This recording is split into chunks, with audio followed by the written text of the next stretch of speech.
So, tough times, we're still going. Anyway, still hanging in there. These are our final reviews for our students. We've been at this since January. It's a 2-quarter event. We have 30 students. They've all been working hard. They're all kind of living now in different spaces. Still a lot living in downtown LA, which has been interesting over the last week as well. So you all know me, Stephen Phillips, director of the program. Is he out there? Not today. We have about 5 faculty teaching in this program, so it's not all just me. I'm working with a team of people, and that's been a lot of fun. We have different roles, and we all teach the students simultaneously, and that's been kind of an interesting thing. So it's one big studio. They all have the same project, and I'll run over that in a minute. So we have Ismael Soto, who's actually a former Cal Poly student, went to UCLA and worked in a number of offices, and now he's at Rios Clemente Hale. He helps out with design and computer. Pavel Getov here. Where's Pavel? There's Pavel.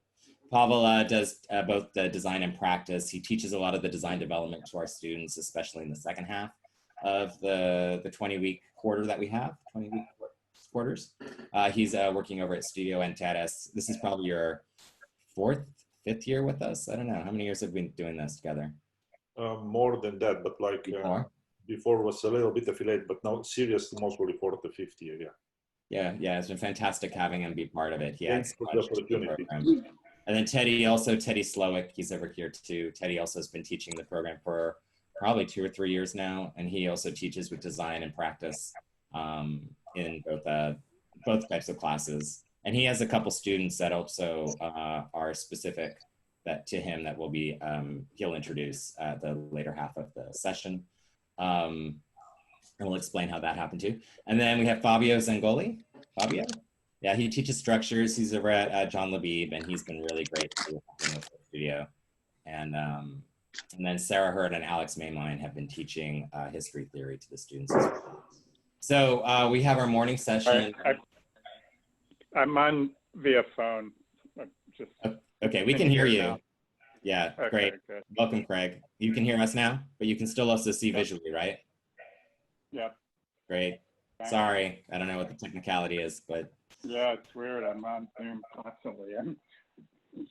Lots of workarounds.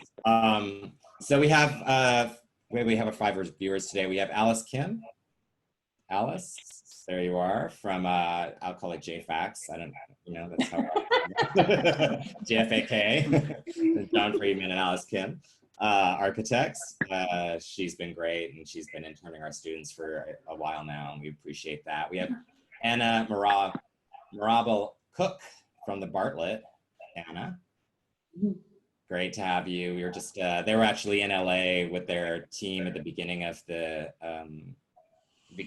January, and we had a big event with them as well, with Matthew Butcher as well. So that was fantastic, and I was just on their reviews and their work. Awesome. Anyway, we have Burcin Nalinci of AUX Ox. Welcome. And then we have Craig Scott. Burcin also is a former Cal Poly person, but then went off to do SciArc, and she's been doing great stuff out there in the world. Craig Scott from IwamotoScott. I don't know if you're still at CCA. I assumed you were. Didn't check it. Yeah, all good. Known Craig a long time. It's great to see you. And Katrin Terstegen from Cal Poly Pomona, who's also been someone we've been seeing often and going to her reviews, and it's been great seeing what's going on there at Cal Poly, our sister school. We have 5 students going today. We have Jin Watanabe, we have Ariel, Evon, and Alan and Erin, and they will present their work as we get to that. So very quickly, just want to kind of run through how we run the projects here, because it's about a 20-week project, and it is actually quite large. We always offer an architectural project, kind of an architectural interest to get the subject rolling. So in this case, very much looking at geometry, sort of primitives, and creating an architecture of an in-between space that has interiority and exteriority and sort of a blurring definition of that. And they're always done as sectional models, and they're usually made into analog and then they deal with sort of site context to kind of build them in. It's just a way to get an interest. Every student has their own interest, and it shows up in very, very, very different work, which has been a lot of fun, even though it's the same, basically an animation kind of project. The program then comes later after they have an architectural interest, and that is quite large. This year it's 660,000 square feet. It's a multi-income housing hotel with also creative offices, social health services, and retail. So it's a big mix use type of architectural project. There's a variety of spaces. About half the, a little less than half actually, about 250,000 square feet of the building is micro-unit housing with transient hotel, a boutique hotel, high to mid income, mid to low income, and transitional family housing. So we mix a whole series of different income groups, social interests, and things of that nature, all within the housing project. There's also a very important component of interior and exterior urban spaces, this kind of architecture of the in-between, which is what we're kind of working on. There's also about 410,000 square feet of commercial and public spaces. That includes public restaurants, cafes, retail. We have then a flexible creative office space, exhibition gallery spaces, and then of course the public spaces in between. And there's also a whole series of the social health services pieces that's usually associated with the hotel and the family housing. So it's a wide project, and we did start this out in January, so there is certain levels of density to it. The location is in downtown Los Angeles. So here's downtown. This is our building site. It's right on Main Street, which kind of is a transition between the two grids. The large downtown area, as it starts to change in scale towards maybe the more low-rise and more manufacturing type areas, also towards Skid Row and Fashion District. Am I sound like reverberating with you guys? Yeah, I don't know. I think somebody probably, I don't know, maybe, I don't know. I'll unmute after it's done. I'm not sure why that's happening. Anyway, so the building site's here on Main Street, and you can see a close up of that. It's a 12-story project, and that's sort of fitting within the FAR, the local condition. We've taken the entire site, and it has kind of an open space in front of it because of the grid. So that's created a large facade on one side, and then of course the back side's kind of more of an alley. Here's Main Street, 9th Street, 8th Street, Los Angeles, and then you can see the alley between it. We have this entire site. It's about 625 feet by 175 feet, which gives you about 110,000 square foot plate on the ground. And so because we have a 660,000 square foot 12-story building, it creates about 50% of porosity. So there's a forced porosity that has to happen, mainly also because we have housing and hotel, and there's no way that they can take on 175 feet of thickness. So it really forces students to think about how you deal with interiority, how you deal with the exterior spaces, and how you create the social spaces of the in-between. So really, every student should have an architectural concept or interest that's related to form and material that then also has been cited with some sort of urgent strategy, urban design, and then it creates how they organize the program, creates more of a socio-political space related to that interior and that exterior. So I'm going to stop.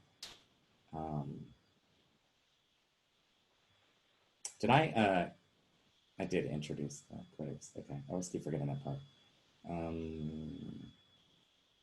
Actually, Jen is going to start, and I am going to stop, and I'm going to stop sharing my screen. Okay, my concept is intertwining.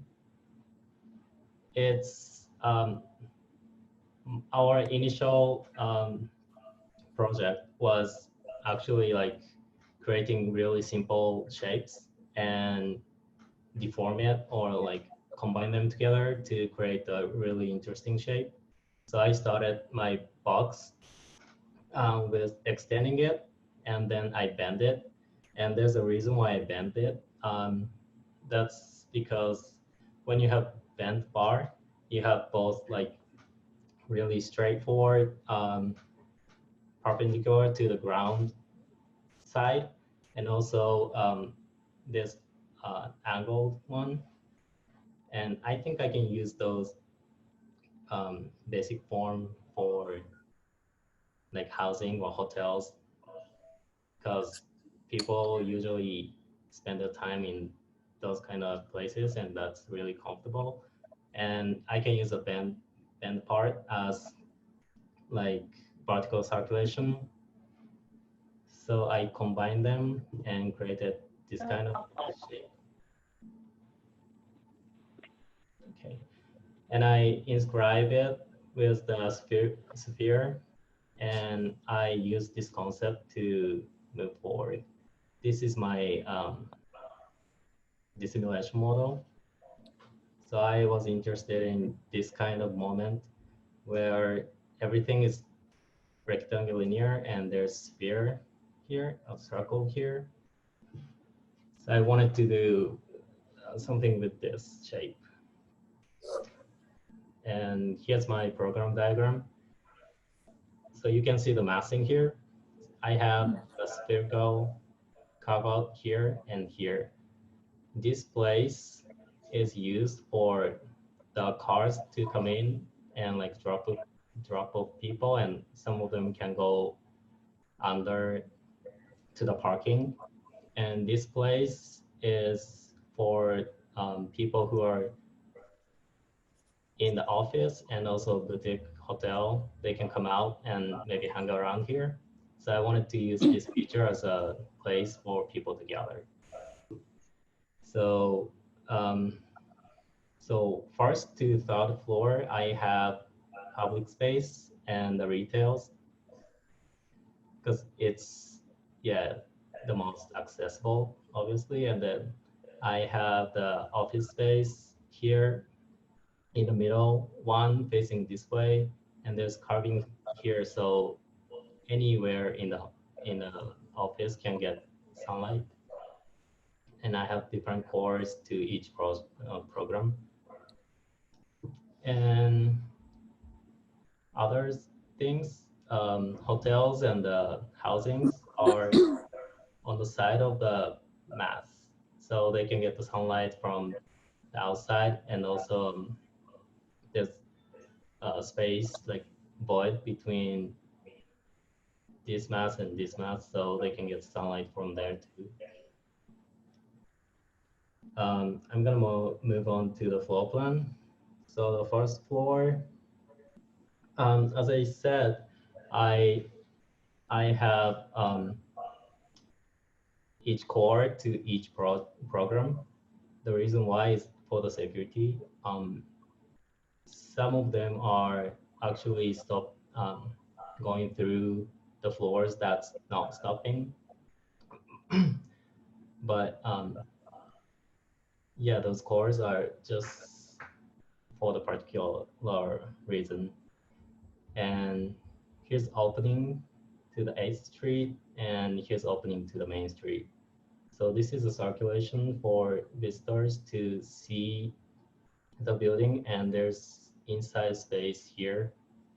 So there's actually retails, and yeah, this is mostly the lobby space. And the reason why I have those doors going inside is also the security reason. I have shutter here and here, so at night nobody can get in. That's why I have all the doors here facing outside. And second floor, I'm going back a little bit. So when you use these stairs and these stairs to go up to second floor, here's the open space, and it's more public in terms of like how many retails and cafes are there. And I wanted to have this project as the place where people can gather and interact. So I wanted to have this kind of big open space. And my 6th floor. So if I go back, this is the information desk from the first floor. And it goes all the way up to 6th floor. And they can come out, and here's a little pool and also the eating space. and there's creating office space, creative office space, and those are housing units. So housing units, it looks a little bit tight, but actually it's 35 feet away. So I think privacy is protected still. And when I go up to 12th floor, there's a circle that I mentioned earlier. They can access from the boutique hotel and office space, and there are roof gardens, and housings are going all the way up to here. So this is my section. As you can see, cannot zoom in, but this moment where I have the angle, I use it as a staircase. So this is the main stair to go up to the second floor. And this one is another one. And we can also use this as like a lecture hall. And there's this carving out. It brings light to 7th floor. So even though some parts can get a little bit dark if you deliver the light. This is my elevation. So basically I have all the housing units here and the office space here. I have this feature because I wanted to emphasize the original mass. And it's all glass. So here's my render. And here's another one. So yeah, I wanted to have this kind of rhythm and kind of busy and intertwining. And I have that feature in all the buildings. So this is my project. Thank you so much.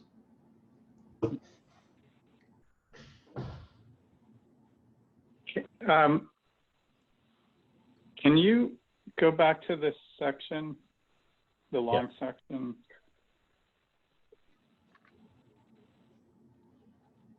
Okay, so that dome element is a kind of subtraction. It's like a half dome that's carved out of the facade. Is that right?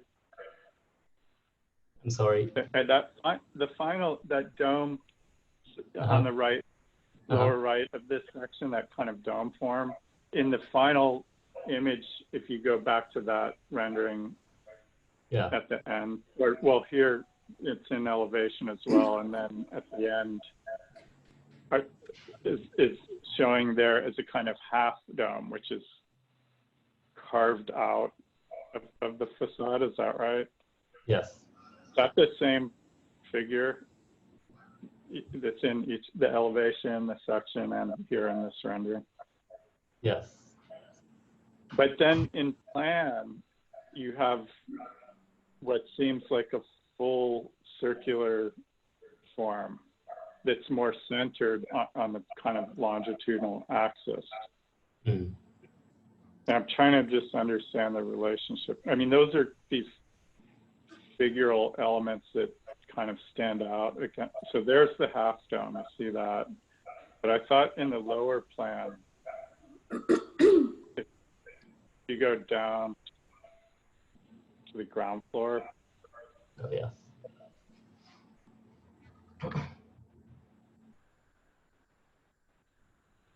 It's like one back. Oops. What happened? My screen just cut out. Can you guys still hear me? Well, I'm on the phone, so you should be Yes. Yes. able to. Hopefully. Hello? Well, my connection cut out. It's trying to reconnect. Anyway, I'm trying to understand that kind of half, the figure of the half dome. Yeah, it's coming back online now, I think.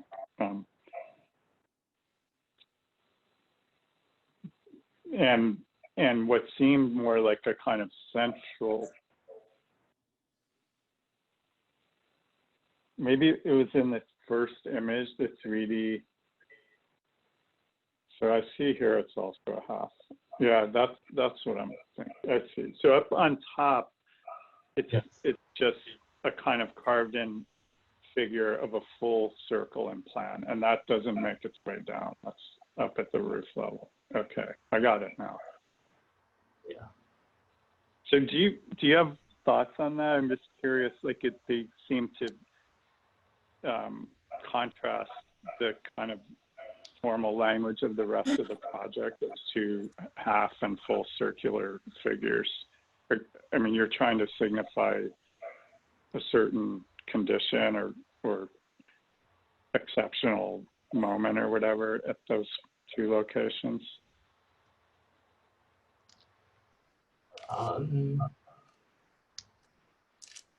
I just kind of wanted to have the kind of moment not only once but twice, especially like you can see it from the ground, and another one is the one you have to go up and actually experience it.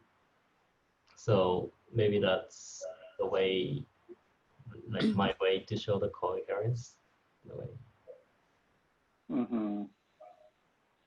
And but the half dome one, that's actually, is that an auto entry? There's a ramp at the ground within that carved out space, right at the ground. Is that right? Is that a car ramp? Or am I misreading that? On the ground under the half dome space?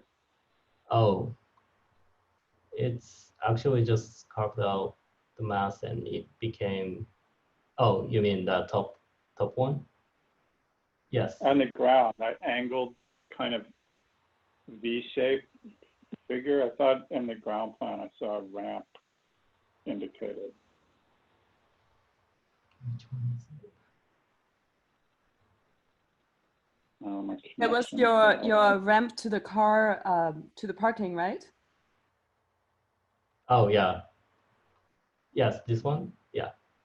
Mm-hmm.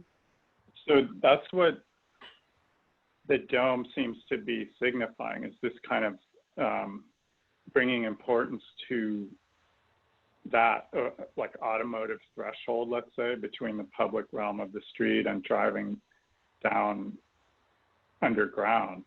Mm-hmm. And that's a pretty interesting device, I think. You know, I mean, it's quite like honorific, you know, to use a dome in that way is interesting.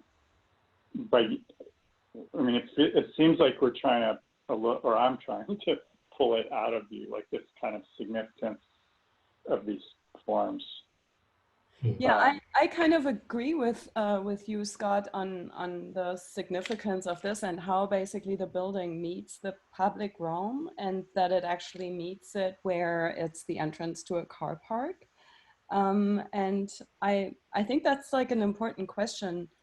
Jin, I first want to congratulate you, I think, on like tackling this super complex program. I think the project looks really great. That it's an amazingly big program and really hard to juggle.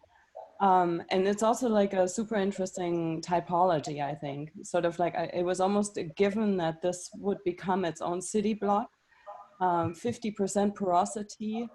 And the big question is really like, what is the relationship, like, it's sort of like its own internal city, like its own internal urbanism. But then I think the biggest question for me is really what Craig kind of indicated is how does the building meet the city? Like, how does this mini city meet the city that surrounds itself in a way? What's the footprint of this building?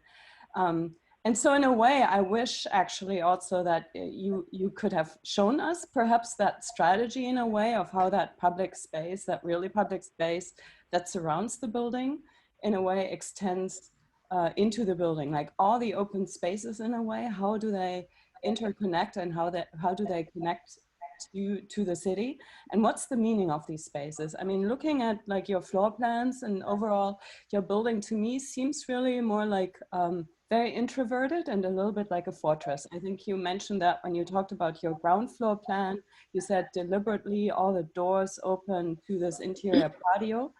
And I wonder if that is really the right strategy for this building, right? Like in a way, or if a strategy could be, you know, let's open up to the city and let's see if we can bring in people and give that public space to anybody else. Or should this be a controlled public space, you know, like within a shopping mall? It looks like a public space, but it's not really. You know, and that's where it comes also in, where you make this big gesture of this half dome. It's not really the space where people enter the building, but it's where the cars enter, right? So that's kind of like another question. I think those are questions about the future of the city in a way, with cars, with the public, and so forth. And I mean, a certain aspect also, of course, you know, like give public space back to the people in a way. Is that sort of space inside the building really for everyone, or is it just exclusive to the people who spend money in there or who live in there? I think those are really good questions. And if you could go back to your initial formal diagrams, one of the questions I had when you started to speak was, did you know the program before you started these formal exercises that you were interested in? Back to this one. And I think you answered that question. You did know what the program was because you were saying, well, these bars could be housing and this could be that. And, you know, you were kind of equating program to the shapes that you were working with. But I think it might have served you a little bit better if you also, rather than looking so closely at the specific programs as related to a bar or a cube or a sphere, if you actually thought of them a little bit more simply in terms of whether they're transparent or whether they're solid, and, you know, and start to actually make those relationships to the context, you know, from the very beginning. I also think that, you know, the exercises that you've done, while very interesting, they became so complex that in the end, when you had to make the translation to the actual building, I think you were sort of forced to oversimplify the building, so that in the end, to me, when I look at the plans, I don't read the independent figures anymore. And furthermore, I think, for instance, especially in the lower plans, what you end up with really is kind of a double-loaded corridor building, which happens to be bent because these forms were bent. So I think there was something a little bit lost in the translation from the initial diagrams to the actual building organization and planning. And I think that in the process, somewhere, you know, there has to be a place where you can give up on some of the complexity, because what you have is already so full of complexity and richness. And so when I say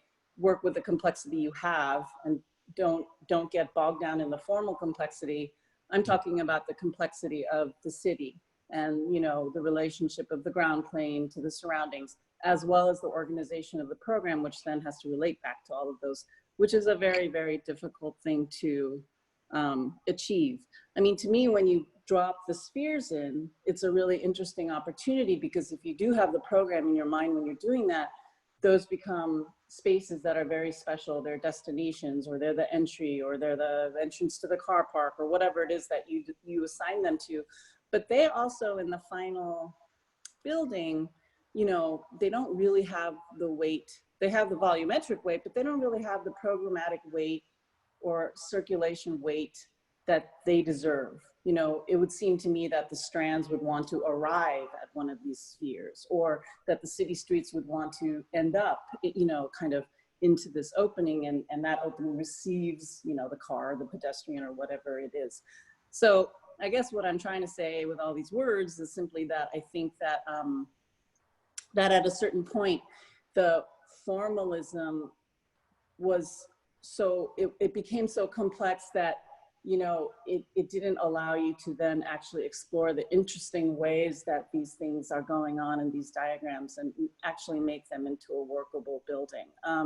I think that for me, the building is not quite there. It's actually not, the organization isn't quite there. The elevations are not quite there. And I really think that just pulling back and bringing it back down to very simple questions and simple concepts would actually have served you better. Anyway, for whatever. Yeah, I totally agree with this. Just a quick comment. I like with this formal approach, I think like looking at these diagrams, I think you should have not inserted those spheres, but left it where it says combine further, and then completely go with that formal approach and really investigate like what can this idea of you call it intertwining, right? Like this weaving, like what can the weave give you for all of these programs, and how can you mutate the weave? You know, maybe it grows, expands and contracts and changes slightly to absorb your program or create anomalies in some areas, rather than, oh, let's solve this problem by introducing yet another element. Sometimes things are stronger if you can like just use one device and really kind of just design the hell out of it. True. I think there's I would also, have stopped at the combine column, I think, but yeah, anyway, sorry. No, I was just gonna to add to that. I think there's a missed opportunity when in the plan and also in the elevation, you can't read the mass of the program. You have this idea of intertwining, but you've intertwined shapes and then not intertwined the program as much. And I think it's a very complex thing to tackle. So it might be too much, but as a starting point, it would be lovely if you could see the program and how it intertwines with itself and then meets the next program. And as Katrin was saying about the relationship to the urban context, it would also, if this is a mini city, then each of those programmatics, the 3 different types of housing you've got, the 2 different types of hotel you've got, they will each have a relationship to each other. And I think it would be quite nice as a formal exercise to see how that program manifests itself in elevation. I think also in section, you've gone to all this effort to make some formal moves, which in your previous sort of white models start to look really interesting. But then the plans are very much a layer cake, and you lose the intertwining between the floors. It's all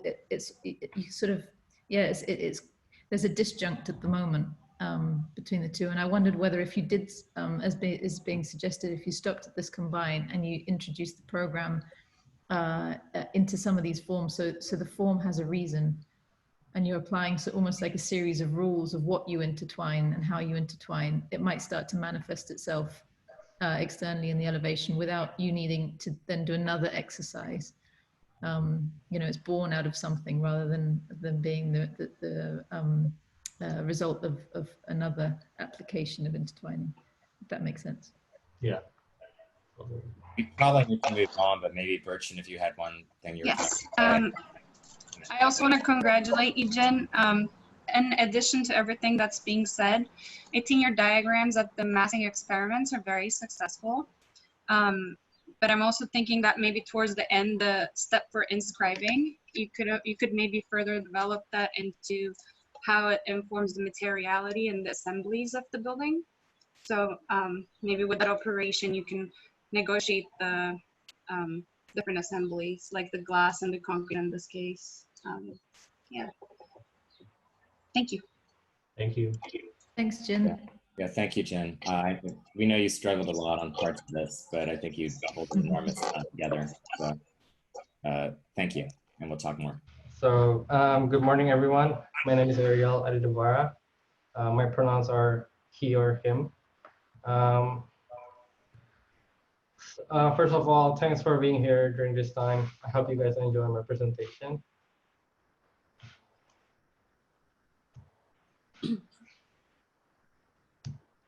So I started with the architectural exploration of space and formal studies, performing the Boolean and subtraction operation, then applying the concept that I got from the assignment to the building. So from the simulation studies, I took the interweaving of form and space as my concept. As you can see, in the interweaving of negative space from the model give an interesting spatial quality internally and give a dynamic look from the outside as well. Given the program and the project, which is more horizontally, I applied the concept in horizontal manner, took some parts that for me is interesting and apply it to the building. So given the program, exploring various iterations, then I took some of the moments that I think are interesting. Like the first one, the repetition of vertical form that's sort of challenging the urbanistic value of surrounding. And the second one is the interweaving of space between from each spaces. And also the third one is the repetition of negative space. The architecture and programmatic studies. So I want to create a building that reflects the diversity as each individual have their own identity which fulfill the intense character of the users, associated with the dynamic boldness and adequate concept with a mid-high-low income housing, spacious office to hotel. The main concept of urban living in a fast-paced city by creating a sharp angles, vivid public space and modern conceptualization which directs eyes as a center of attraction. Yet breaks the wall to sky's identity as the user are the main characters of the building's identity. So I separated the footprint of each program. So this is the lobby and exhibition spaces, the boutique hotel, the transient hotel, high mid-income housing, the low mid-income housing, the transitional family housing, the micro-unit housing, office, and also it's connected with the horizontal circulation. And this is the final version of the building. On the 10th floor, as you can see, is where all the programs are connected on this green area. And each program has their own sort of like a courtyard on the roof garden. So there's a public area, but there's also like a semi-public or private. So this is a floor plan. I will walk through the floor plan. So as you can see, all of the programs has their own lobby on the ground level. This is the boutique hotel lobby. This is the healthcare facility that also serve for the transitional family housing lobby, which is more to the people that needs help. And this is the micro unit housing lobby I put here, so it close to the office because this is the retails. The mid-low income housing is here. This is more retails. This is high mid-income housing lobby. This is the transient hotel lobby. On the 3rd floor and 7th floor, it's sort of like a connecting indoor spaces. As you can see on the 3rd floor, all of the programs, which is all of the housings and the hotel, is connected to the internal recreation center in here. And on the 7th floor is the one that connected with stairs to the top of the roof, which is you can see in the previous slide, the roof, I call it the skywalk. And this is the section. From this section, you can start to see that the atrium is the atrium is the intersecting moments between each programs or within the program. So you can see like here is the atrium for the office spaces. This is also the office. This is the office and transitional family housing.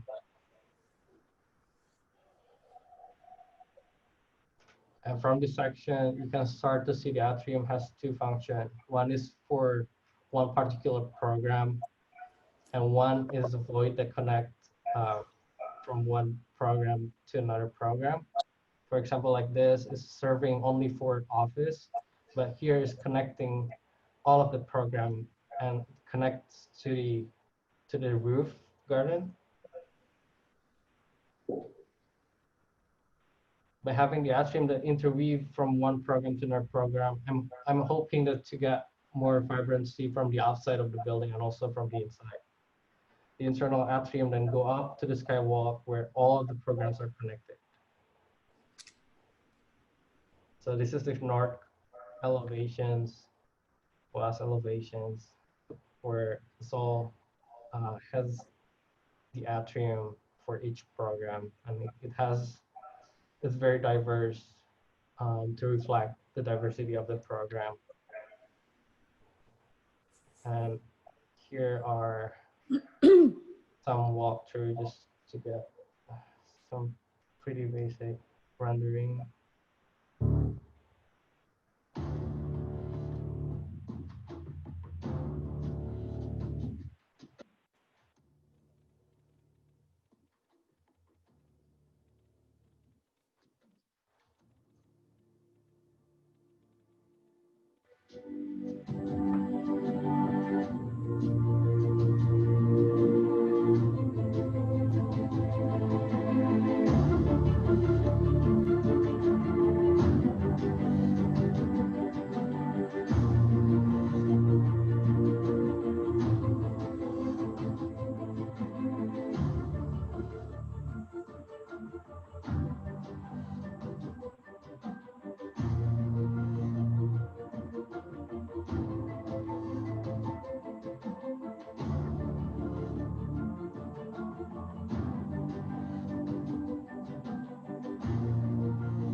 And that's all.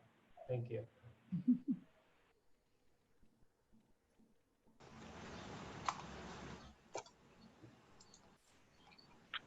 Can I ask where the name came from? Micropolis? It's actually like the miniature of the micropolitan, but it's sort of like, because of the project sort of like reflecting the urbanistic living. So I sort of like want to make a miniature of the urban, like a smaller scale of metropolitan life. Okay. Okay. So Ariel, I have a question for you as well, which is if you were told by Stephen that, okay, now you have to work on this project for 10 more weeks after you've recovered for a day, what is the first thing, or what is it that, you know, very briefly, what would you do? What would be the goal that you would have for the next 10 weeks to really blow this apart? And like, it's a very accomplished project, first of all. So, but there, you know, what would you work on for this project? I would probably work on my massing, because like I sort of started with the very complex geometry, but I sort of like at some point I simplified it, and then I have to go back to like readjust it so it becomes like the first iteration. So I'm probably gonna work on section.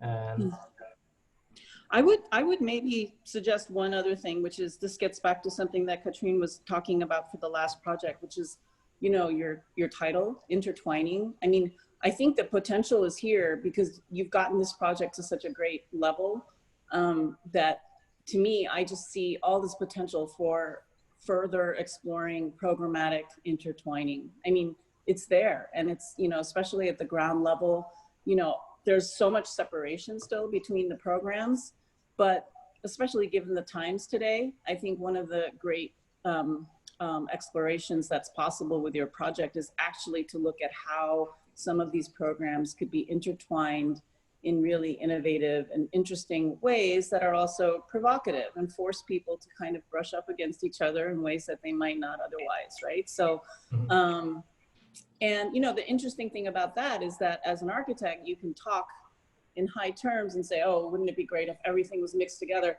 In reality, we know that that doesn't work, but there's ways to further evolve the ways in which we interact that actually do make sense and actually are going to kind of push certain types of agendas further.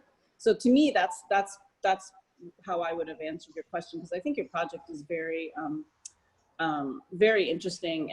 And my only other comment is that I think your project also asks for that next step in a way because of the articulation of all these pieces. And I look at all these pieces, and without you telling me what they are, I could see every program in each one of these pieces. So I think you also, you know, you have a setup where these pieces they're articulated, but they're also fairly flexible. So, you know, how can you take advantage of that? Yeah, I think you gave a really great answer to Alice's question.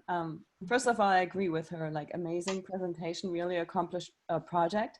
But you already have some great insight into your own design process. I think like the premise that Stephen gave you at the beginning to say, start with a design sort of statement that reflects form and materiality, invited every student to go crazy on form, right?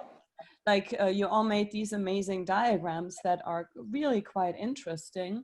And then, you know, translated them literally into the buildings, which then it feels like, yeah, it needs another step or like several steps of editing, which you said you have actually already done. I think like that first step of the design concept is perhaps really like a vehicle that takes you somewhere else, but does not have to be taken literally. When I saw your first rendering, the gray one, I thought, oh, okay, that's kind of interesting. It looks perhaps like a utopian vision of from the 60s, or like a Centre Pompidou that aestheticizes, you know, maybe the guts, the utilities of the building or structure in a way. But then like your final renderings were more convincing, even though I also felt they were a little bit perhaps too accommodating and commercial, but they were convincing perhaps more in an urban sense. I think for the final movie that you made, you actually really made a great effort to make a great ground floor that connects with the street and where the public space flows into the building, and perhaps to normalize these forms a little bit more. Because I think ultimately the question is really, it's not so much of the specificity of each little piece in your building, but I think it's more about the big ideas, whether it's intertwining or whether it's like solid and voids. How can you bring them out more? And perhaps also, how can you make the spaces more generic in a way that not every single piece screams out like I'm an office, I'm a retail, but that you allow perhaps rather than having like 20 different voices in your building, allow for some type of unity in your building that speaks to a bigger picture, and that can also have the ability to speak, you know, in a bigger gesture to its urban context and not just be about the small scale. So really navigating like all of these scales. Yeah, so once again, I think your answer was really great about like that you're critical about your own project and go through an editing process, and maybe you go through it and the building looks completely different, but the ideas that you discovered through the process made the process really important. Thank you. Ariel, yeah. Great presentation, thank you. Could you go back to your very first concept boards?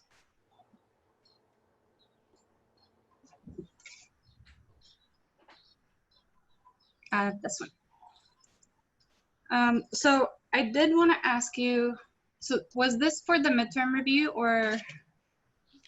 No, it's before midterm review. Okay, and I was just wondering, with the massing that you have here on the site, did you know the site at this point for the project? No, we're Okay. not done any programs inside. Okay. I think there are some really nice qualities in this that might be lost in the last one, but I'm not sure if that's because of trying to meet the programmatic demand, like the vertical circulation. I mean, you said something about interviewing of negative spaces. Mm-hmm. And in this one, towards the, if you go to the last page of your sections, the vertical circulation, I almost wish has some of these qualities that we see in the first section you have. Yeah. Was that a programmatic? Well, yeah, at first, like, I sort of trying to meet the criteria for the program because like it's a big project and it's a very diverse project. So I sort of lose some of the qualities, the special qualities from the beginning of the concept. That's why I sort of like go back and sort of fixing and trying to meet the concept, which is the interweaving of spaces and form. Mm-hmm. So yeah, it's a little bit about the program. It seems like I'm going to jump in. I want to echo the comments about the accomplishment because there's an amazing orchestration of complexity here in this project, but the big shift from that concept diagram, the first one, seems to be that there's a continuity of the void figure carving through continuously. You can track the kind of blue figure as like a nonstop condition on the right through the section. And then when you had to grapple with what seems like a lot more density in the current project, you resorted to more independent void figures. I mean, maybe they're connected more than they seem as they're kind of represented in section in the final project, but they don't seem, maybe it's not possible to achieve this degree of connectivity. But there is this kind of incredible like hyperdensity quality to the current project, and this, it was mentioned by one of the critics, that maybe the promise of this kind of interconnectivity in this section in the lower right will become more problematic with the need for separation. And so what's interesting, it brings up an interesting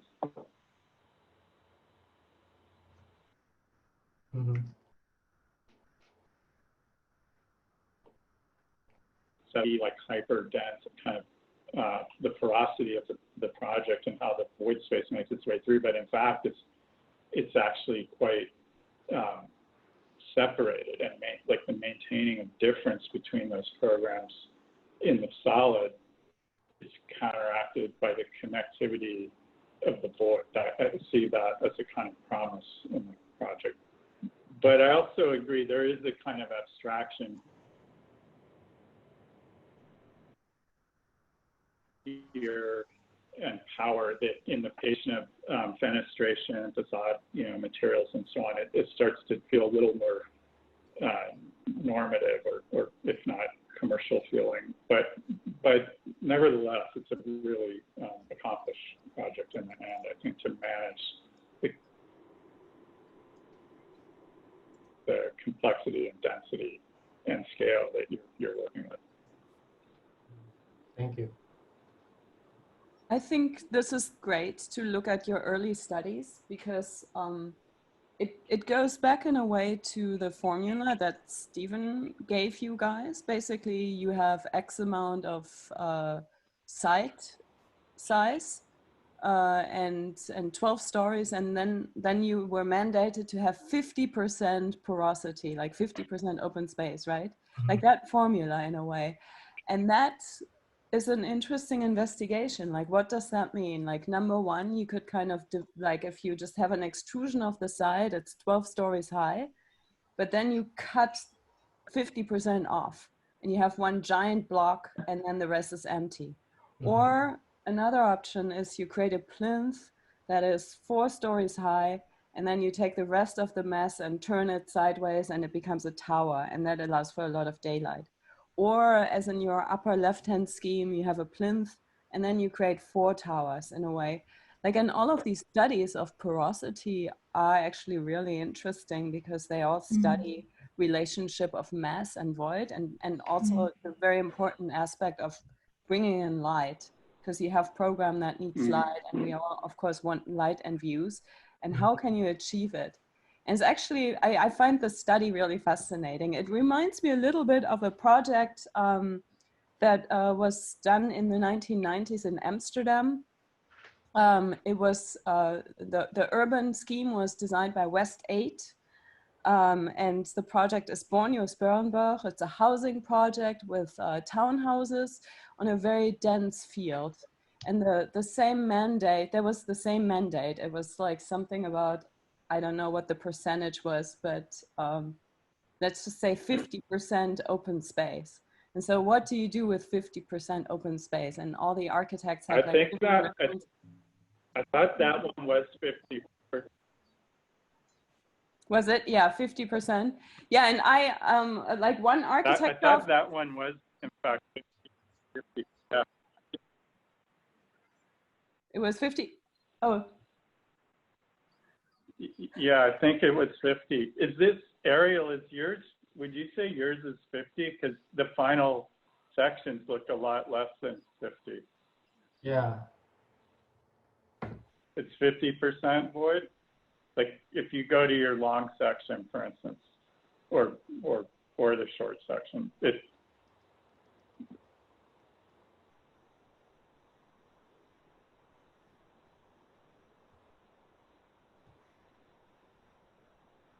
I mean, if maybe there's more void than the blue, like you were calling these atrium conditions, right? And the blue, but technically there's some carving from above and maybe at the ground or in other places where it's more than just this blue figure. Is that right? Yeah, it's actually like the atrium is facing the outside. It's not only internally. It's like this. Yeah. It's not just an atrium where So, like here. but so are those blue, those are technically interior conditioned spaces, but conceptually part of the kind of the collection of voids that run through the project. Yeah.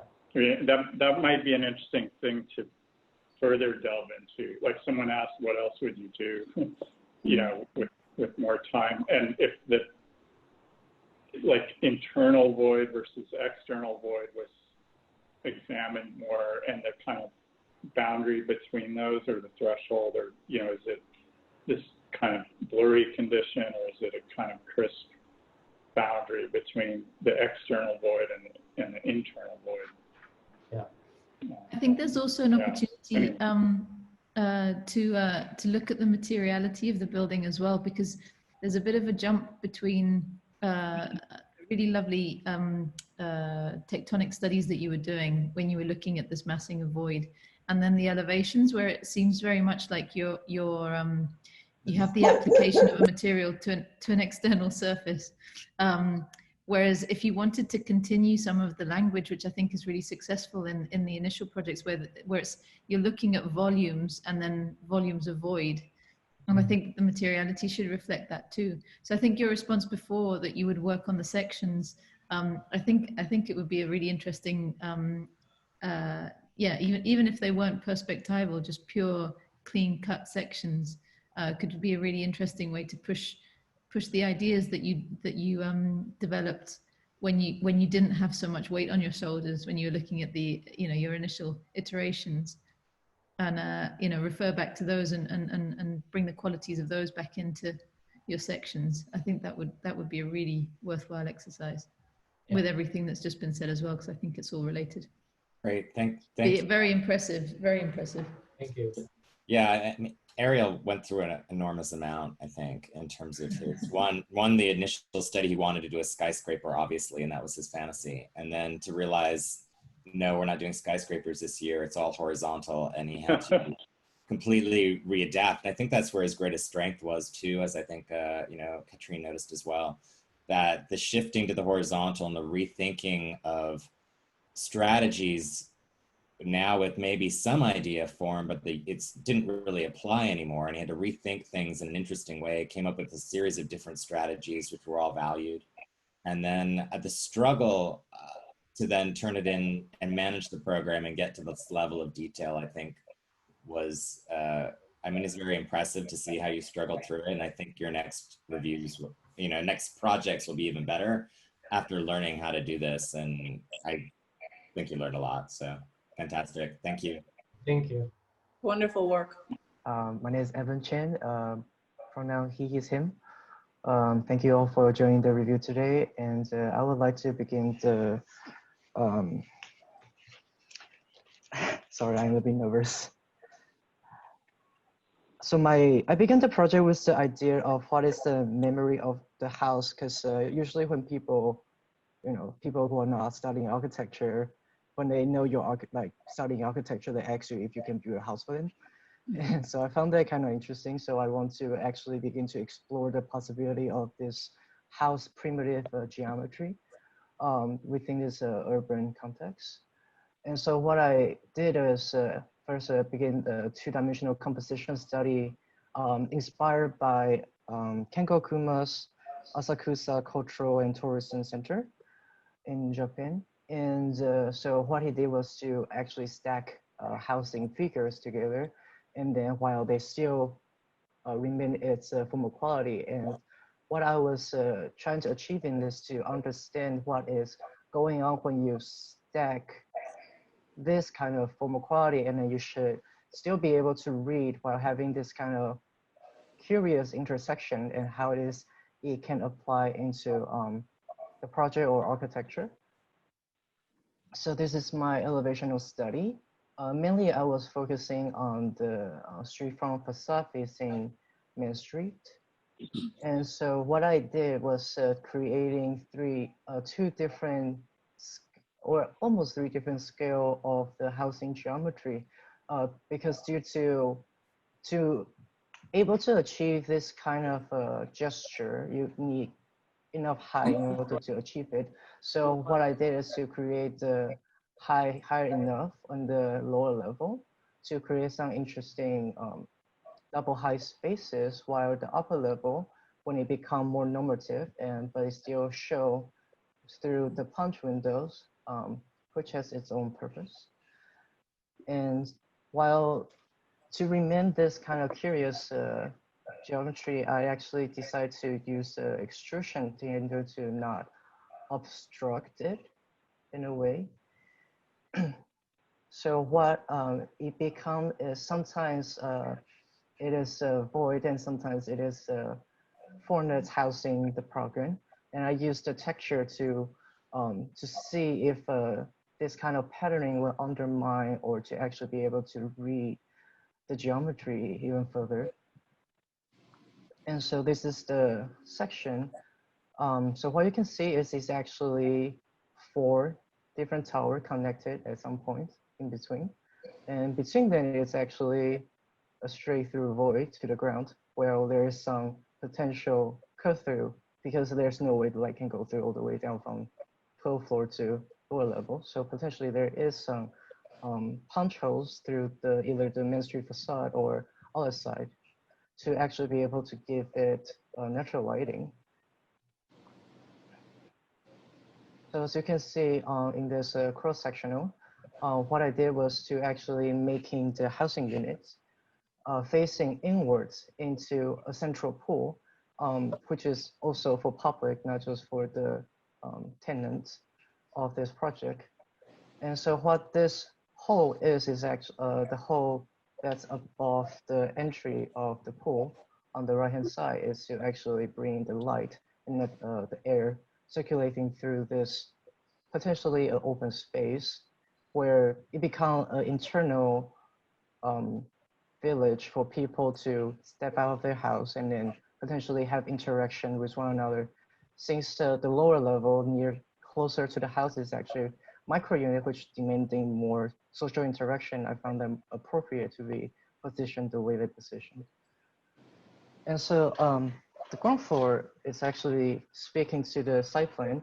And so what I decided to divide the program into potentially 3 different kind of zones. And while the A Street is actually facing toward the Skid Road, is actually for the people who demand more social assistance, which is for the community health center. And while toward the center, it become more of the commercialized space, which is reflecting directly for the street right across it, and moving to where the housing lobby would be, which is in the pink, and latest at the boutique hotel, which is on the 9th Street, which is in a way speaking as how it kind of compress the downtown map into one single block. And so what I did, what I decided to do is to actually making the corner of the 8th and Main Street, the one more of the public green space, while the residential lobby space become a more semi-privatized green space on the ground floor. And here is how the access for the pedestrian to be able to enter through either from the gate or vehicle. So the one that's, let's see, that's more toward the nice, it's for the private entry. And while the one on the Main Street is more for the commercial and office people entry. And so as I was trying to highlight here is I was focusing a lot on how this giant pool in the center could work, as there is housing above it at some point. And so that's the 4th floor, where most of the program is actually it dividing between the center point of almost the center point of the pool, and one half of it is for the office and the transient hotel, while the other half is become the micro unit and boutique hotel. And on the highest floor, 12th floor, as I was trying to understand how the function of a slope roof could be, or just a slope could be, I was trying to actually thinking about the LAPD downtown open space where they have a really minor smooth slope of green space.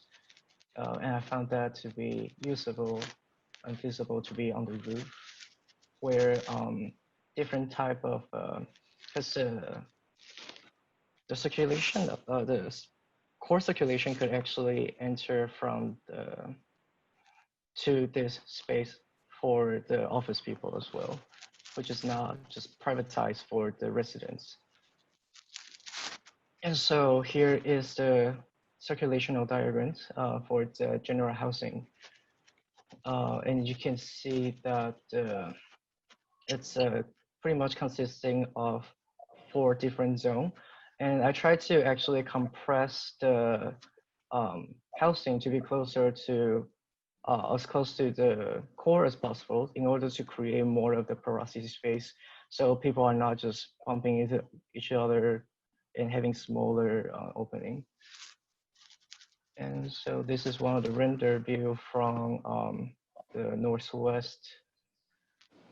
And I spent quite some time to model and try to understand the special quality of this kind of void, and sometimes solid, and sometimes it's a read of a memory of the house. And so Yeah, that's the end of my presentation. Thank you. Can you open the slide that you think will best represent your project? The slide that will best represent my project. Potentially, maybe this section. Yeah, that's actually interesting because when you started talking about your project, you spent a lot of time on the very first slide, like the pink slide. Maybe you can open that one. Yeah. The pink slide, you know which one I'm talking about? This one. Yeah, this one, or you had a few further ones. I think they were elevations. This one. Yeah, those. I mean, I think those are really beautiful. I love the Thank color. No, I think like this idea of the house, the memory of the house, has to do with, in your case, the memory of this sort of vernacular or primitive form that we all know of the gabled roof. And it also has to do with a certain scale. And I think these ideas are really quite fantastic of how this could be integrated into a completely different program. And perhaps how this could kind of like occur in different scales. And we can kind of read this in this section. I think the in these elevations, the north elevation really reminds a little bit of perhaps like a city on a mountain. It almost feels like there's a perspective that's collapsed into a plane that shows like different houses on different heights.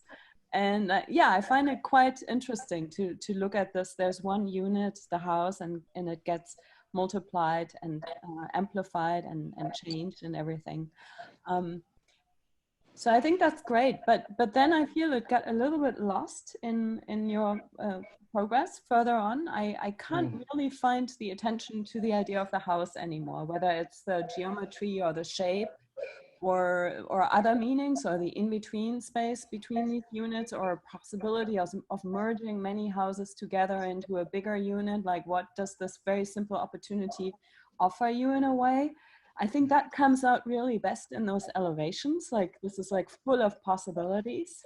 And when I ask you, like, what's your most important slide, you immediately went to this section. And you spend a lot of time actually talking about this section and about this idea of those two big voids that are inside of your block. But I have to say it's a good idea, of course, to have voids in a block. But looking at what's actually happening around those voids, to me, it looks like an acoustical nightmare. Like, I think that like if I lived in one of those 12 units that surround the void that goes down to the swimming pool, I would actually feel quite claustrophobic. I would feel like I'm in an atrium, like in a hotel lobby atrium, and the sound kind of travels upwards, especially if there is a pool. I don't really have any connection to the city, and certainly not this idea of like the small scale house.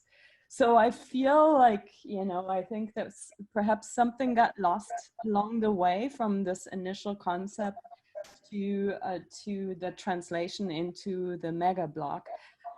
But I have to say, these elevation studies are actually quite beautiful. I think they really, maybe you can develop them in another project. Thank you. Yes, I was struggling a lot on how the stacking and intersection could potentially house those density of the program. That's why a lot of them become actually lost in the bottom. As you can say, they could become quite a nightmare. Now I think about it, or when you talk about it. Could you take us to your to a plan of the building that goes through these houses? Is it the sort of the ground or the first floor level? This one. Yeah, would it be this one? It's just on the if I've understood, or maybe I've misunderstood. The sort of the primitive form of the house that you've got represented in the section at the bottom, are you relating that to housing, or you're just taking the shape but the housing is somewhere else? It's just a question that I didn't see a reflection on the floor plans of the primitive house, as in how you might imagine to circulate inside some of the volumes that might have that domestic form. In a way, I think that part is still I need to understand or try to do a little more reading or thinking about it, because I think that's something I cannot quite grasp about how the formal geography, quality of the stated elevation or sectional of that kind of housing volume can actually speak its way through the ground plan. I think that's one of my biggest issue on how to derive it from the normative way. It was I've just been looking also at your concept board. You didn't include in the presentation your development studies of the beginning, where you were looking at the use of the primitive form and adapting the shape. I mean, I think you have one slide, but not as many as are on the concept board, which I thought were quite good. Yeah, so you took no, it's okay. It's okay.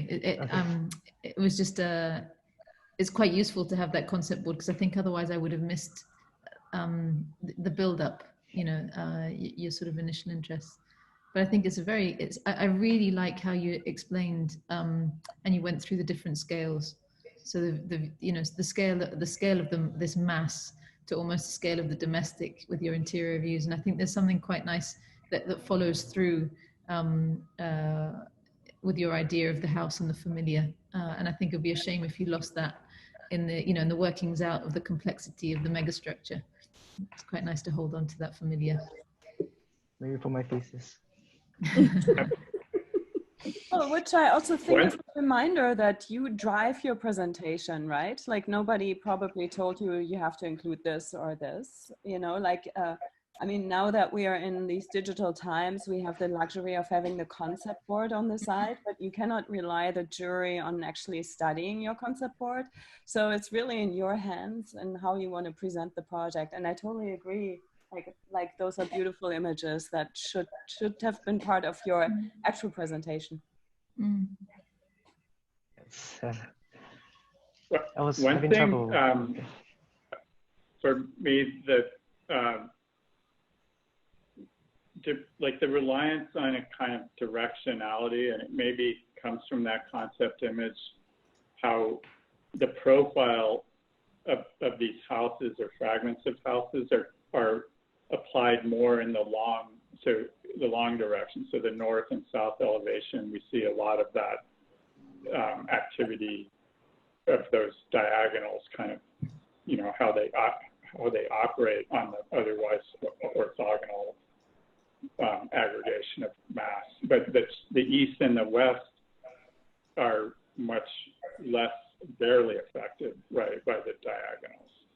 And I think I agree that in elevation, it's most compelling at the moment, and in section, if we go forward to like that section with the pool void, but there's a bit of a maybe missed opportunity and problem of having relied on this like layered directional, you know, like the gable roofs predominantly all run in the same direction lengthwise, and that produces a pool space as one of these examples anyway, where, you know, it's open air as a courtyard above, but down at the level of the pool, it feels very contained and closed. And I think the success of void spaces like this in a very dense urban block like this, with such a mix of program, wants to rely on both like horizontally connected voids that, as well as the vertical kind of traditional courtyard or atrium void that you have. And that's where it's problematic now, I think, is the lack of this horizontal penetration through the mass, or maybe there's some of that happening, but if there was more of it, it might relieve like the concern that was brought up about claustrophobic or the acoustic nightmare, you know, like being like these apartments all looking inwards to this space above the pool. But if that void space were to kind of vent out to the city space horizontally, it might start to alleviate that and create a more dynamic and just livable situation. Oh, hi, can I place the order for pickup tomorrow?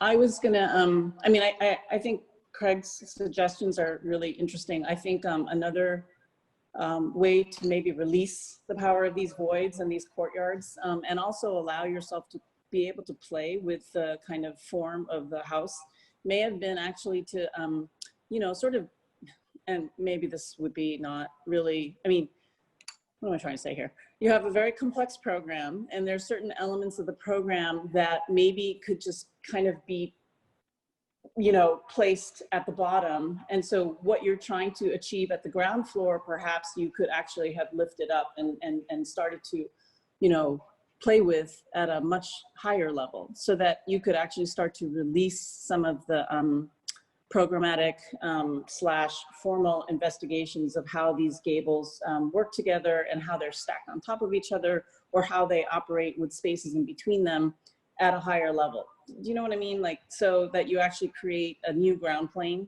and you like an elevated one. And you place, you know, a bunch of your program under that new ground plane, because they operate in a more normal way, like offices and retail and things like that. And then you allow yourself the freedom to really play with the housing, you know, for instance, as a means of exploring your ideas about the house. So that's just one suggestion, because I think also one thing to me that's not very strong is also the way the building ends at the top, right? You kind of do this zigzagging thing, which sort of refers to the gable, but it doesn't really talk about the kind of space under there. It doesn't talk about the kind of house. It doesn't really talk about that typology, really. But I think maybe if you kind of released yourself of the burden of all of this program and actually allowed some of it just to become more normal and raise that ground plane, it would also give you the opportunity to extend, you know, horizontally, as Craig is suggesting, and also to begin to really mine the potential of that type, you know, because you're giving it a little bit more space to breathe, if that makes sense. I don't know if what I'm suggesting makes sense. It makes sense to me in my head, but this is a great suggestions. I appreciate it. Maybe it's like another like path at studying porosity, like different methods of porosity.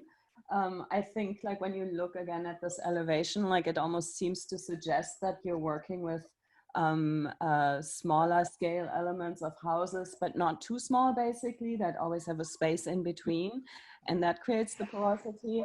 The sections that you were showing us show kind of like a giant cut into a giant building block, which is another way of creating porosity, but which creates these like very big tunnel spaces. So yeah, what about looking at a smaller scale porosity? And perhaps you could also look at your housing project as an accumulation or an agglomeration of houses rather than a giant block. And they're arranged in a way that they create porosity in between. Perhaps a reference project that you might want to look at is, there's a project by Go Hasegawa in Kyoto. It's an apartment building. And he is talking a lot about the porosity and the light, and even the quality of like light slots that are only a few feet wide, and the magic that could kind of happen in between. So look, there's a lecture online that you can watch by Maedo GSD. I think it's like really super interesting the way he thinks about it. It's of course enormously expensive to build that way because you have a lot of surface area. But right now, I don't think we're talking about money. I think it's like just to explore solid and void. And that would actually go back to your initial graphic diagram that you showed at the very beginning, which I think was a play on, yeah, this page, you know, because you actually talked about those spaces in between, and how and you know, the potential of those spaces in between as being the challenge of your project. I think that's what you were talking about. And I think that gets exactly to what Katrin is talking about as well.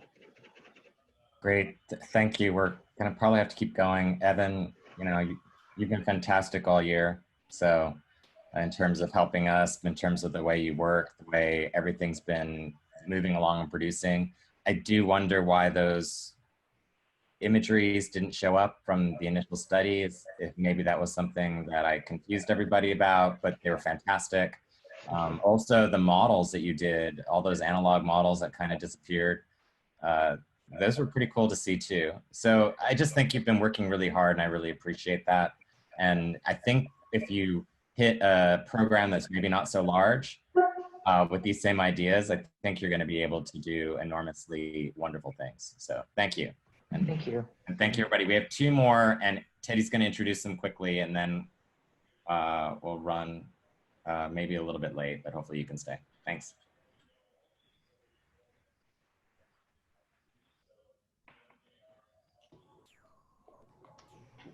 Hello, everybody. So there's these final 2 students we had joined us halfway through the program. They were actually studying abroad in Copenhagen, and they quickly had to make their way home with the COVID pandemic. And Stephen asked me to basically take on these 2 students for the remainder quarter and kind of adjust the program accordingly due to the new kind of time constraints. So I'm just briefly going to introduce here. You're seeing my screen. I tried to keep them aligned with the other cohorts, so it's a fraction of the same site. So are you guys all seeing my screen right now? Yes. Perfect. So you saw this. This is the site that you guys have been reviewing for the past 3 students. It's got it's between 8th and 9th on Main Street. It's about 110,000 square feet. We basically, for Erin and Alan, decided that we're going to take on the corner here at 8th and Main. So you have kind of a corner site on the alley, and then maintaining this kind of contextual building here as something to operate against in terms of the formal studies. This site is approximately 180 by 156 feet, or 28,000 square feet. That roughly translates to about a quarter of the site that the rest of the students were dealing with. We held with the same constraints and adjusted the program. So the 12-story max is still in play. The kind of 50% porosity is still in play. Programmatically eliminated the hotels, so the transient hotel and the hotel, and then concentrated more on SRO and micro housing for 70,000 square feet. There's a creative office space component of 70,000 square feet, 20,000 of which is a co-working space that would hopefully start to have some relationship with the residential program. And then we kept the kind of the public restaurant, the lobby, and then the kind of mechanical parking and landscape requirements, but just proportionally adjusted those to about a quarter of the site and square footage. So that's what we did. I know we're running low on time, so if there's no other questions, I'm just going to stop sharing and allow Alan to take it from here.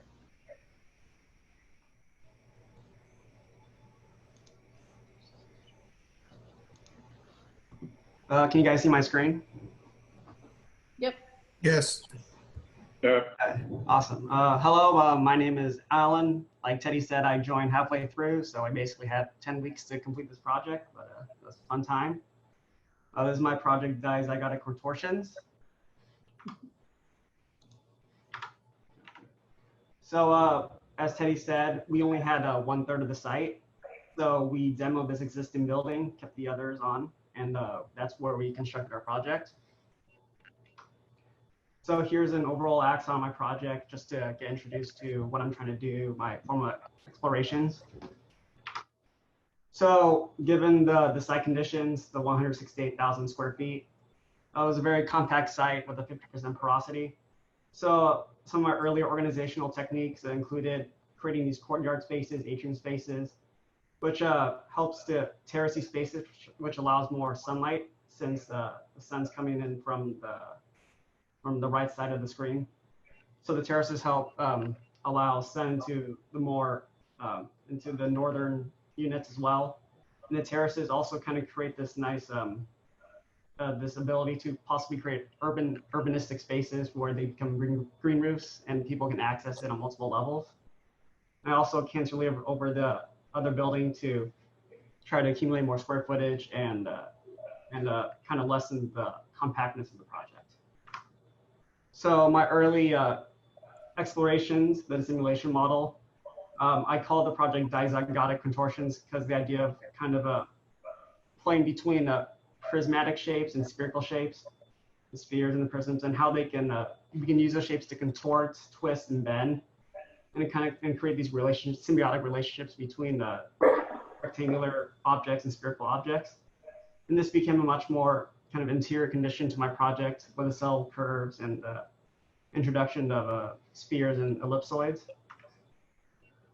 So I'm going to introduce the project with this overall axon chunk, which basically highlights all my ideas into kind of one drawing. So programmatically, the building is organized with the retail on the bottom, creative office space in the middle, and residential on top. And here you can kind of see all my different ideas of how the retail space all lines up and gets all the street front, a nice kind of atrium space to bring people from parking up, and all these different kind of moves that I took from my dissimulation to create a kind of interaction. And you can see the offices here and the residential up there. So for the ground floor plan, you kind of saw it already in this axon chunk with the grand staircase here for the public. So the public mainly resides in this space, and this space is the lobby space for the offices and the residential people. And so this kind of center space becomes kind of, I guess, a convex of all these different types of the public and the private, as these two are the main entrances. Here's a render from across the street of how it would look like if people entered the space from the 8th Street side. And here's my office floor plan. So one of the more interesting parts of the project for me, at least, was the idea of the co-working spaces not being a traditional office space. And I actually took a lot of kind of inspiration from doing the residential communal spaces and implementing into the co-working spaces, such as like kind of game areas or arcades or stuff like that, to bring people in and keep them entertained in this open environment for collaborative and sharing, with the core in the middle and kind of all these pockets all around and access to daylight. And then finally, the residential units. I try to stay away from that dorm typology of the double-loaded corridor, so all the community spaces center in the middle while the units line all around. The family units get the corners to take advantage of both sides of glazing while all the SROs are in the middle. And then kind of using the simulation forms to create these communal spaces to engage and people together to like interact and get rehabilitated and get back into society. So this longitudinal section kind of reaffirms my earlier points of this connectivity between all these different housing spaces down to the wellness center. So that interaction between different people helps them get reacclimated back in society and also engage with the public. The idea that these kind of roofscapes become urban areas for people to interact and socialize. And here's another axon chunk that highlights some of my earlier points as well, the atrium space. And you can see in the co-working spaces, I try to implement some of my simulation ideas of these spheres. They become like little pods where people can kind of come in and socialize privately with other people. There's a circular staircase that cuts through the residential area, which fosters interaction between the different floors. So the idea of like you're kind of going in from one neighborhood to the other and visiting other people. And here are some like elevational studies that I try to tackle. One thing that I was trying to explore with the facades is the directionality, how the form of each part of the object kind of influences how we read the geometry on the form itself. And thinking to how the facades can interact with the environment and engage the people. And again, the idea of this atrium space bringing light down to all the people below.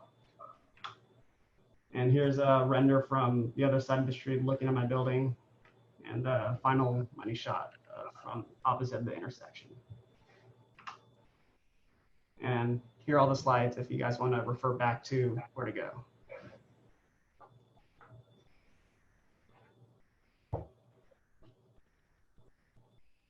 can I ask, so you're dealing with less of the site, right? But the same density, is that right? Yeah. Because, yeah, I'm just trying to compare. I mean, it's somehow, I mean, I also want to just say it has an amazing level of development, completion, and resolution and given that you have half the time, right? That's what we heard. Even with half or whatever the percentages of the site, it's like an amazingly developed project for that amount of time. But somehow it has a feeling of not having as much volume packed onto the site proportionally with some of the previous schemes. And maybe that's just that you've been so adept at, managing or configuring this program. One thing that threw me off a little was that plan of the housing where you're talking about trying to avoid the double loaded condition, that third lower left on the first row there, if we could go to that plan. This one? Yeah, this one, yeah. And or no, the one with the housing wrapping around the perimeter. So, I mean, that is admirable to try to avoid the double loaded corridor or the bane of that, or, the downsides of that. But it seems like you have such few numbers of units in proportion to this common space that they open off of. And there's something odd about that in the resulting layout. And I don't know if... Oh, I can answer some of your kind of questions. I mean, if you're able to meet the numbers that were in the program, that's incredible. But it does raise questions about, is that weird to kind of come right out of your unit door and be in this expansive kind of communal scale space, which is the flip side of, not having units across the hall from you. But I think there are other models and configurations or aggregations of housing that could come into play as well. Well, the cantilever is actually not in the footprint, so that might address why. Kind of the overall formal aggregation doesn't look as similar to the density of the projects. Yeah, so this part's not in the footprints. So that's how I kind of stole some volume. And to address your point of the footprints of the units versus the communal spaces. So one of the requirements of the project was or one of the kind of conditions of the project was that the communal spaces were almost equal to the footprints of the housing units. And I think that the idea is that we want to try to have people interact with these communal spaces rather than kind of being in their units. So actually took away a little bit of square footage from the units to put more footprint into the communal spaces to kind of focus on that rather than the units. Did you take the square footage away from the individual unit, or just did you take away units, number of units? Just curious. Footprints. That's the square footage, not square footage of individual units, like 5% or something like that. Yeah. Okay. Yeah. So was the decision to take, I was going to ask actually about the cantilevered offices over the other building. At what point did that come into play? And was that a result of the things that you were just talking about? The cantilever, I don't know, it just seemed kind of intuitive to, like, if we were just given like a core of the site to like be more, I guess, fun with the project and try to like take some square footage, but also kind of trying to recapture some of the ideas from my simulation to kind of spread out the project a little to create more like these neighborhoods rather than a clump. And also, are you guys familiar with kind of like the social context of like single room occupancy units? So yeah, so that's kind of the idea of like putting more into the communal spaces rather than the units themselves. it's really interesting to see, you know, your projects and the next one of the Danish people, I guess, and the former project of the I guess 20-week people, or the LA people in a way, like how those projects are radically different, not only because you had a you know, just like a portion of the site and your building program is a lot smaller, but also I think how you, it looks like how you approach the project and how you approach the design. The other studio, the 20-week studio, started with a formal exploration that was, let's say, independent from size, program, site. It was just really like a formal study in a way to come up with. He started the same way. Oh, they did. Okay. Absolutely, yes. And oh, absolutely. Okay, that's yeah. And he spent about 2-3 weeks on that other assignment. I think yeah, it's a very hard comparison of apples to oranges that are like apples. So yeah, I just wanted to make that clear before you ran with that one too far. I see. Okay. He can show you what he did. It's actually, like the second slide or something. Got it. Got it. So I think it's also important to note that they were operating, I think, with the idea that they were going to be given the same site, and they didn't get the reduced site and program information until after the simulation formal studies. I see. Okay.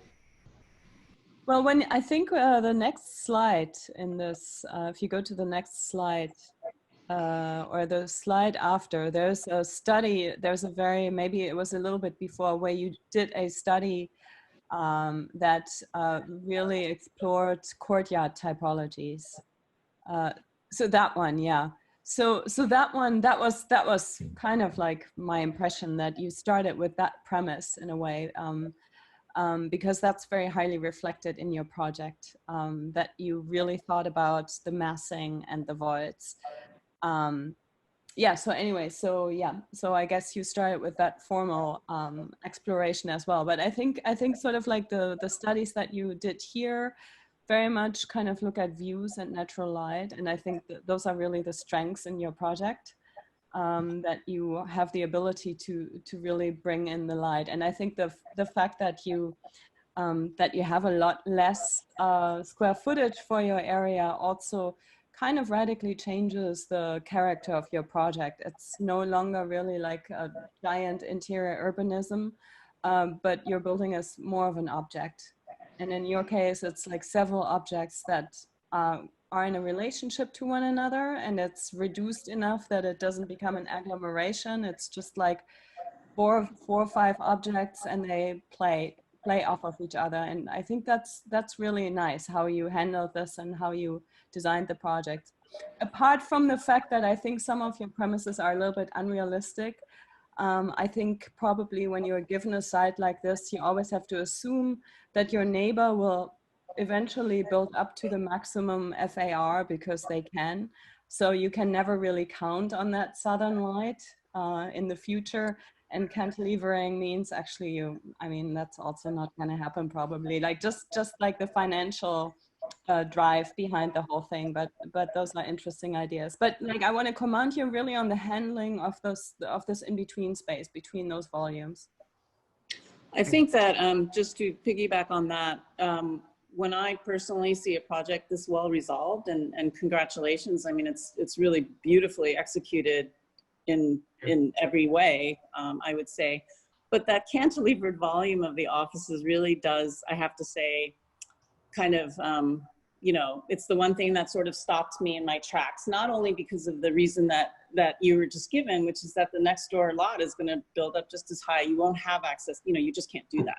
So then, you know, if you are determined to, and I also think it's an interesting, you know, part of the point of the exercise probably was to actually see what you will do with the kind of density that's given to you. So, you know, having the office program on it within the envelope of your site, you know, it could have actually afforded you, because you have so much facility, an additional challenge to really, you know, stretch your muscles. So that's one thing I would say. If you are determined to kind of explore the cantilevered idea, then perhaps it's even more realistic to cantilever out over the public way, over the sidewalk, over the street, you know, and to actually start to raise those kinds of questions. You know, how can we actually take control a little bit more of our public space at a certain height, and is that actually a possibility in the future? So I think a lot of interesting questions are raised by that move, but I think that taking over the space of another property is maybe not the right answer. I kind of wonder how the office program could actually have been incorporated into your design in a way that would have been really interesting. It kind of takes place in the middle of your building section, and I think that there were probably ways that you could have had it in the middle of your building section and sort of having an interesting relationship to the street, and perhaps it is, maybe the cantilever wasn't as dramatic, but maybe there was sort of a kind of a way to kind of express that idea, again, within the building envelope, or challenging the street or the sidewalk somehow. So, but amazing production and level of resolution. Your plans are beautiful. And the idea of taking a small percentage of each unit out to make more efficient units and then larger communal spaces is, of course, a really valuable one, I think. So.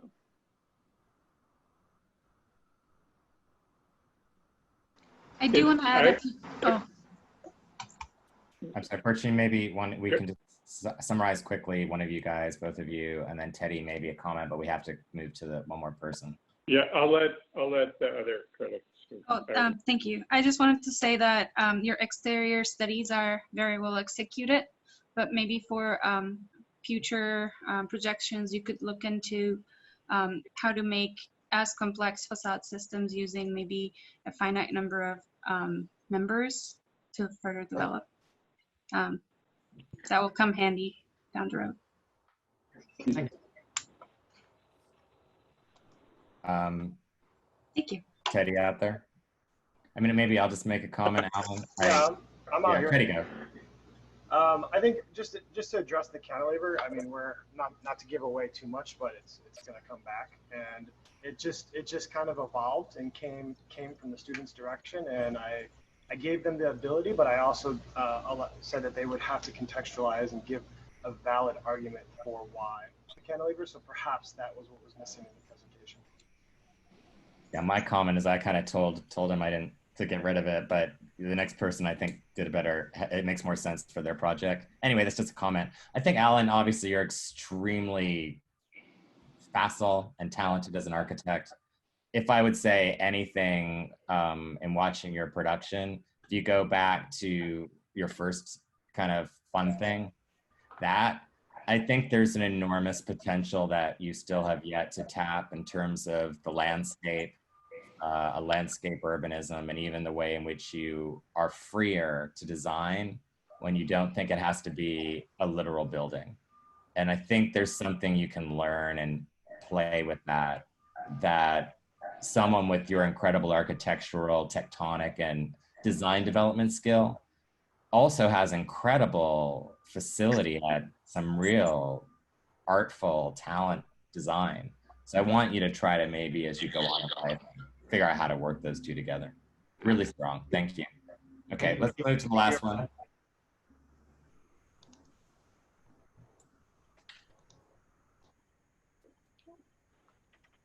Hi, I'm Erin. So I use the site and Boolean strategies to create the form of my building. And then I adapted that form to fit the needs of the program. So I continued that swoop down across the building, and then I opened up that bottom floor for the retail space using these curved arches. This is the northeast corner of that building, and just showing the entry into the retail space, which is on the ground floor, and then there's offices and residential spaces above that, which center around this atrium space. In order to design that central space, I went back to my dissimulation model and looked at this contrast between ellipsoids and rectilinear shapes. And then I took that back into my project by making more public areas curved volumes and leaving private areas more rectilinear. And then so this axon is looking out onto the main street, and you can see the back of the facade from this drawing. It's a curtain wall system made up of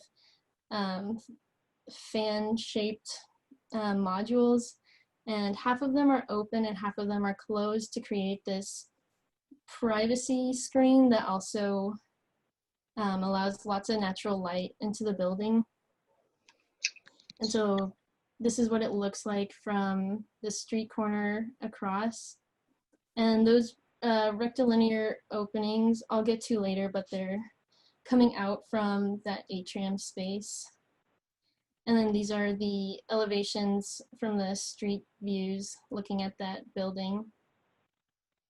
This is the section, the north-south section, showing that atrium space. It comes down into this shared floor between office workers and residential workers, or residents.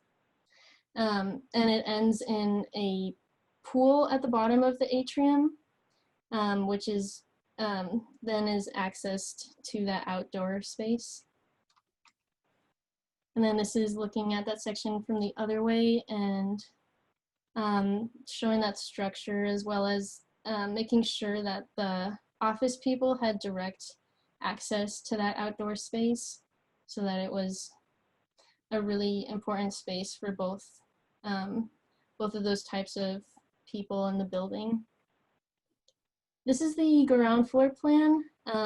Entering off the street, you step down into this department retail store that has super big ceilings and this kind of really flexible space for maybe new suppliers to bring in their stuff. And then the people in the building who live there also have access to a wide variety of products on their ground floor. Residential and office people enter through this separate entrance that's on the other side of that car ramp that goes down into the parking lot. And it also, this lobby space also acts as a, like a security barrier for the wellness center floor plan, which is where the pool connects to that outdoor space. And so here, both office people and residential people and public too can use this daycare center, that outdoor space, and a gym. This is a single family unit floor plan. The residences follow the exterior of the building, while the social spaces that can't fit inside the units surround the atrium, so that both programs still have access to natural light. And then each floor has this opening, which were those rectangles seen from the outside that connect the outdoor space to the atrium and create a shared outdoor space for every floor. And then finally, these are photos of my section model that I made. And it was just cool seeing how those arches can support this building and how that facade system might feel from the inside. And thank you.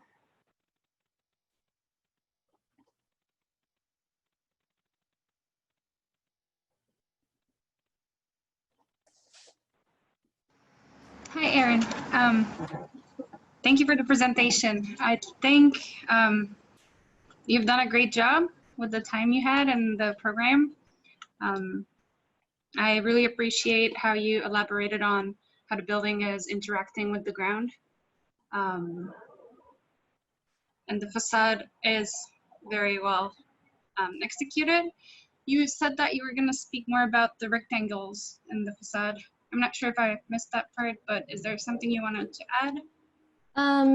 No, just that like there's like one opening for each floor that go on the three sides of the building that like kind of pop, like push out from the atrium and break that facade. Mm-hmm.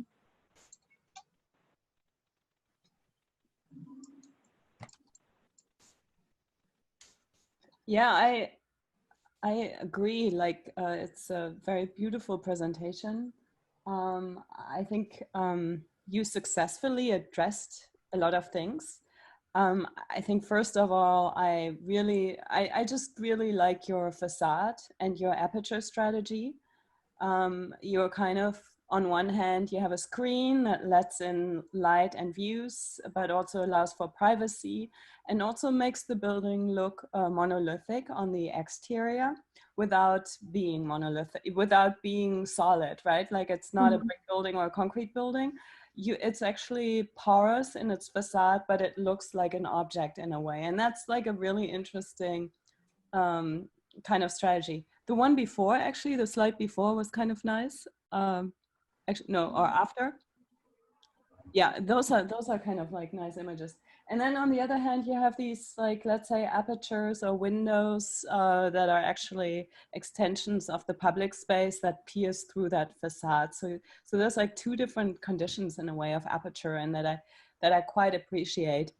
I also think it's nice that you're doing something on the ground floor, that you are actually addressing that the ground floor is always different in a building. Like it's a very special condition. It's not just like any other level, but like something else is happening. And you're making that one, it's actually a void. Like your building is lifted on these stilts, and you kind of enter the building from underneath. And then I think like what's actually very successful, like, and we can see this in this image, is also the fact that the cantilever, let's disregard the cantilever for now. I think it makes a lot of sense formally with your building, because it's really like an extension of this, the soft forms and everything. But really, realistically speaking, you have to expect for your small neighbor to realize that there's a lot of like money to be made in building up really, really high.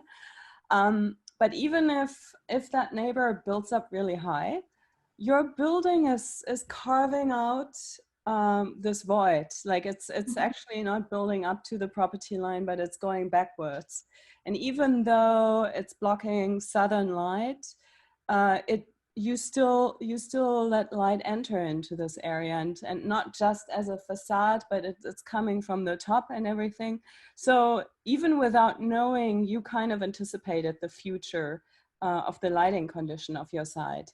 So I think it can work. It can work if the FAR of your neighbor is totally built up. Yeah, thank you.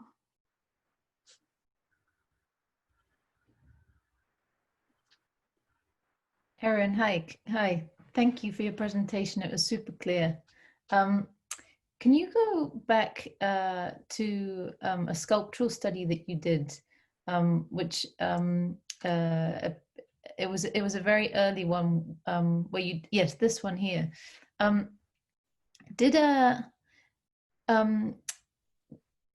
you talk a little bit about the relationship between this model and the final resolution of your building, and whether if you were to address your building again, because you've gone through this exercise of doing an exercise in form and then an exercise in program, and then the program kind of sort of, you know, muddles that these really lovely forms that you've got. And if you were to have sort of time to continue, maybe you could finesse some of them a little bit more. But could you talk a little bit about the relationship between this model and your current proposal? Yeah, so for this model, I started with kind of a stacking of these rectangle programs or volumes, and then I kind of cut away from them using these elliptoids, and then at the same time, I like wrapped it in a different like structure of this, like that curved these curved pieces, and then to take that into the program, it was kind of like realizing like how each of them like spoke differently, like the curves versus the rectangles. and then kind of just using this model to play with how to cut out of the volumes. So I suppose if you could you go now to your section again? Yeah, so it seems like obviously you can see some of the forms expressed in the section, but I think what is really lovely about the model is that you appreciate those forms not just from one side but from the other. So where you've got your floor plates in some places hitting this cutout, it would be it's a shame that you can't maybe join stories together so that you can start to feel these shapes within the building, not just within the atrium void. And that maybe then you start to get this double layer carving that you've got within that initial formal study. And then I wondered whether it would be quite lovely at nighttime, seeing as that you have this concept of the veil, whether you would be able to appreciate some of those shapes silhouetted at night, because that would then change this during the day, this quite monolithic but perforated object to being something quite different. When the lights go on inside. I think you've got some really there's so much potential for tightening up the design, because you've made some very rational moves, which means it's a very compact and very well thought out building. So yeah, it's a very nice presentation. Thank you. Yes, thank you.